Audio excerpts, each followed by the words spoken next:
नमस्कार। सर्वप्रथम मैं पीढ़ी सदस्यों और समाजजन को प्रणाम करता हूँ। मेरा नाम धीरज दुबे है। मेरा चुनाव चिन्ह पंप है और मेरा उसमें नामांकन क्रमांक मेरा 12 है, ये याद रखिए और मुझे भारी मतों से विजय बनाइए। मेरा चुनाव में लड़ना मतलब मैं कुछ चर्चा आपसे करना चाहता हूँ। मन की बात में आपसे कहना चाहता हूँ कि चुनाव क्या है, ये चुनाव क्यों होते हैं, ये जगह जगह चुनाव क्यों होते हैं। तो मेरा पीढ़ी सदस्यों से भी और समाजजनों से भी अपील है कि चुनाव मात्र एक प्रक्रिया है। समाज में से योग्यता, प्रतिभा और चुनने का एक मंच है। अपनी योग्यता, प्रतिभा, उपलब्धियों को समाज के सामने प्रदर्शित करने की भी ये आपकी अपनी योग्यता, प्रतिभा, उपलब्धि, समाज में किए गए कार्यों से समाज को अवगत कराना, ये चुनाव के ये सब वो हैं, इसलिए चुनाव लड़ा जाता है। और साथ ही इन सब कार्यों को जीतने के बाद समाज को समर्पित करने के अपने कर्तव्य पालन की यह एक ऐसा समय होता है जिस समय आपके विवेक की कठिन परीक्षा होती है।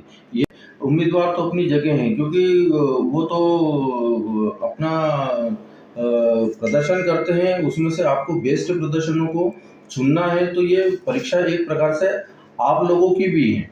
तो ये एक और यही समय होता है कि इसी समय में बिना विचार किसी से बिना विचार विमर्श किए, किसी के कहने पे या किसी रिश्तेदार के कहने पे अपना वोट मतदान कर देना, यह कहीं से कहीं तक ठीक नहीं है। आपका अपना विचार होना चाहिए, आपका अपना विवेक होना चाहिए। तो ये समय ऐसा है चुनाव का कि इसमें आपको विचार विमर्श कर 2-5 लोगों से मंथन भी करना चाहिए। ना मतदान कर दिया तो फिर 5 वर्ष आपको सिर्फ पछतावे के अलावा कुछ नहीं मिलना है, मैं ऐसा समझता हूँ। इसलिए मतदान सोच समझ कर करें, परख कर ही करें। आपको अपने मत से ही समाज पीढ़ी की दिशा और दशा तय करना होती है। आपके मत से ही समाज एवं अपने आने वाली पीढ़ी का भविष्य तय होता है। आपके मत से ही पीढ़ी की प्रगति और दुर्गति पिछले 5 सालों के लिए तय होती है। आपका मत अमूल्य है, इसलिए इसकी कीमत का निर्धारण भी आपको स्वयं को करना है, ये कोई उम्मीदवार नहीं करेगा। इसलिए ये परीक्षा आपकी कठिन है, इसमें आपको पास होना है। उम्मीदवारों के साथ में फिर आपसे एक बार फिर अनुरोध है कि आप अपना मतदान बहुत सोच समझ कर परख कर ही करें। धन्यवाद।